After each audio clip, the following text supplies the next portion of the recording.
ایک وقت ایسا آیا کہ اللہ تعالیٰ نے حضرت ابراہیم کو بہت زیادہ مال عطا فرمایا.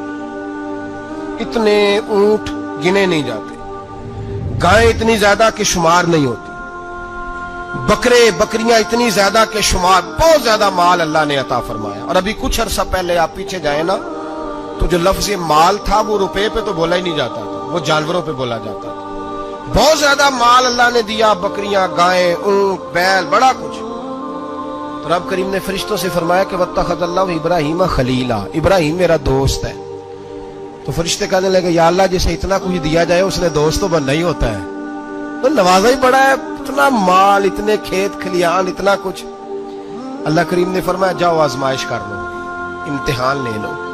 فرشتہ امتحان لینے پہنچ گیا. حضرت ابراہیم کے جانور چر رہے ہیں چراگاہ میں، حضرت ابراہیم بھی ہیں، غلام بھی ہیں، بہت بڑا ریوڑ ہے.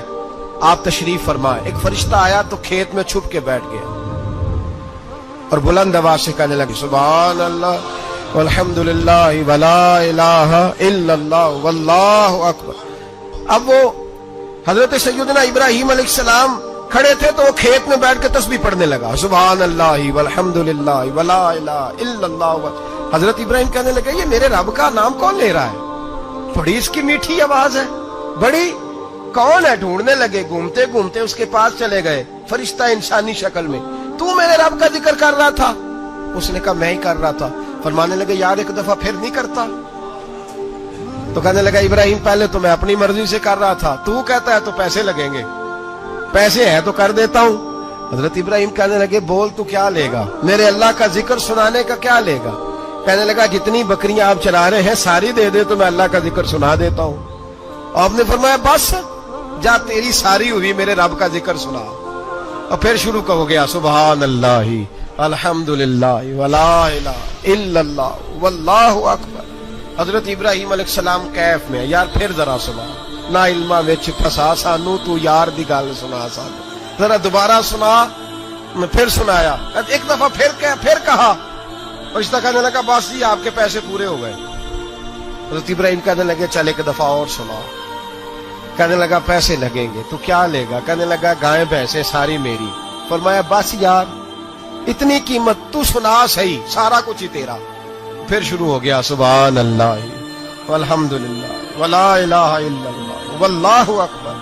گائیں دے دیں، بھینسیں دے دیں، وہ ذکر سناتا ہے. حضرت ابراہیم کبھی مچلتے ہیں، کبھی روتے ہیں، کبھی آہیں بھرتے ہیں. تو میرے رب کا نام لے رہا ہے، ذرا پھر سے لے. کیف جاری ہے. کہنے لگا بس بھائی. حضرت ابراہیم فرمانے لگے تو اور لے لے جو لینا ہے، مجھے ذکر سنا.